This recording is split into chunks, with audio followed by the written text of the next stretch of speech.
Welcome to 4 Oak Street. In this short video I'm going to tell you, I suppose, how my plans have changed slightly for this area, and also I'm going to show you the progress so far. But first, I suppose, when we look at doing scenery on model railways, quite often we actually have to reverse the process that would have happened in real life.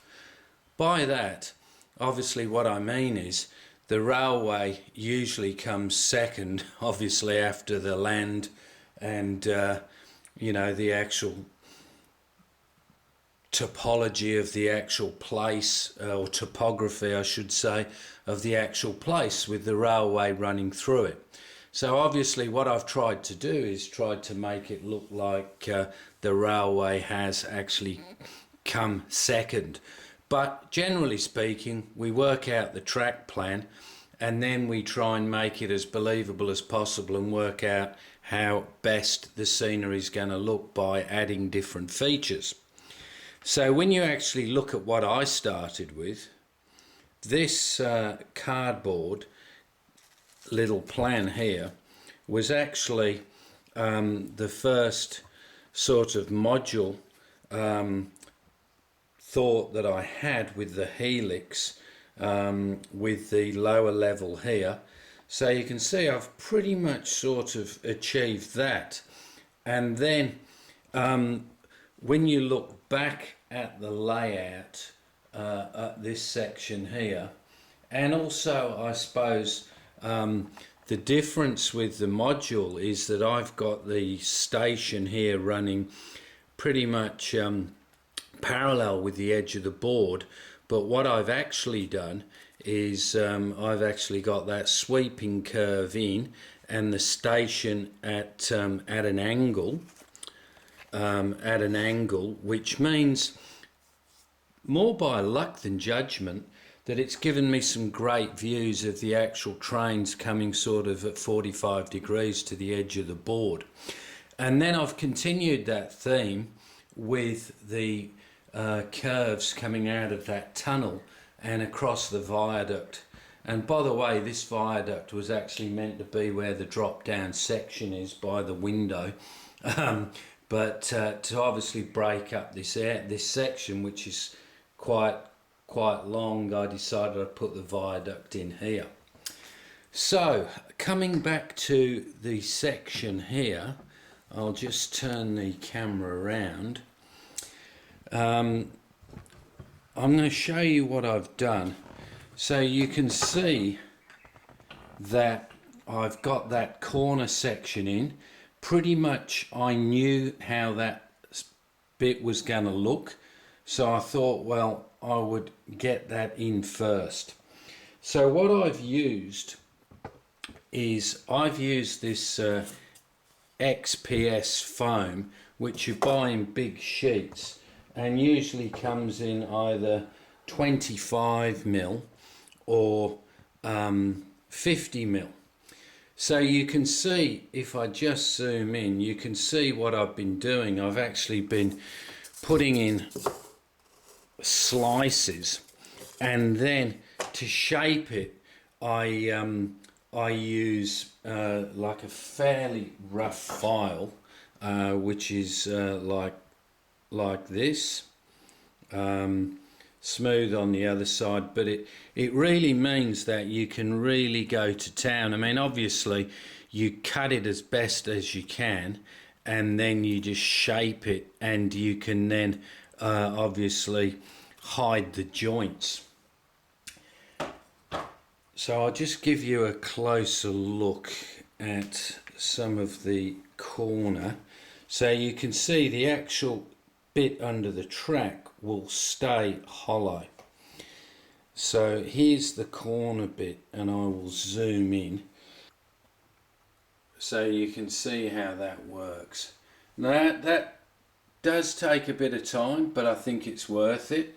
I know you can use other techniques in past layouts. I've used plaster bandage on cardboard and all sorts of stuff. I just, with this particular layout, decided I wouldn't use plaster if I could avoid it. Just for the simple reason sometimes you can be forever chasing little white bits of plaster, but I know you can colour it.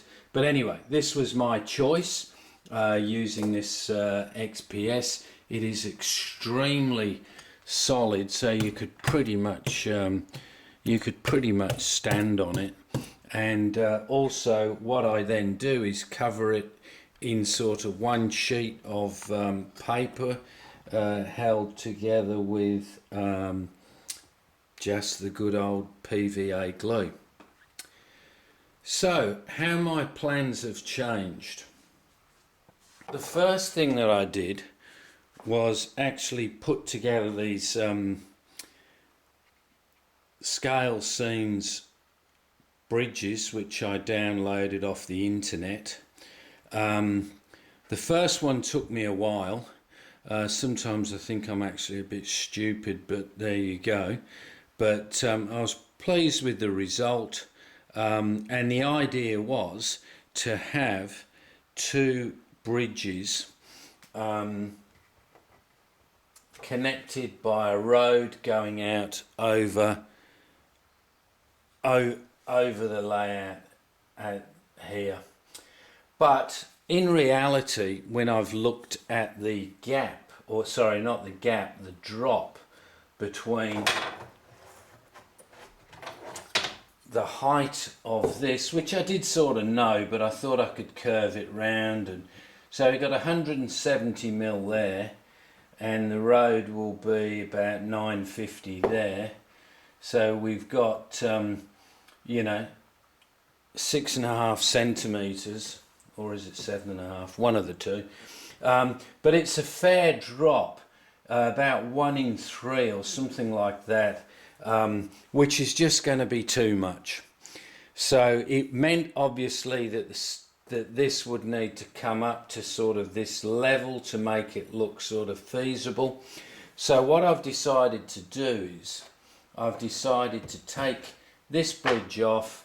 I'll have to remove these, which were put on there just so the bridge would fit in and it would be in the perfect spot. What I've decided to do is make this a level crossing. So I will cut a road through here. There'll be some sort of retaining wall either side, and then this road will creep up at a much more feasible level up to here. There will be next to the crossing, I'll have some sort of crossing house where someone will look after that crossing, and then we'll still continue with the road at this height on this section. And the road will then have a T-junction here where that'll go down to the farm, and this will then mean that the edge here will come out to the track, maybe in a bit of a cutting, and this will gradually slope down to here, and then from there I have to work out whether or not the farm's going to be on about this level with a bank. But lots of things to think about. But yes, I have now in my mind, I was thinking about it, but I thought I'll get this far bank in, all this area first. Sometimes I find if I give things a couple of days, the answer that I'm looking for seems to come. So that is the plan. So I'll now have a spare bridge, which I can use potentially somewhere else, and I'll just continue building this. So at the moment we've got about just over 9 centimetres. It needs to reach about 9.5 there. So just a gentle slope, which will all bade in. But as these blocks go in, you've always got the opportunity to mould and shape them exactly how you want. So that's where I'm at.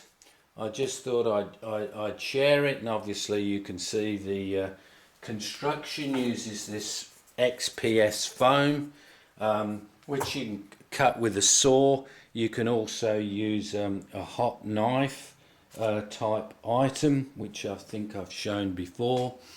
So that is my update. So on this beautiful Wednesday, I've got a couple of days off work. Just wishing everybody be safe and all the best, and as always enjoying some fantastic layouts in both gauges, well, all gauges I should say. Even though I'm modelling N, there's some absolute cracking other layouts in double O or HO, all sorts. So with that, see you next time. Bye.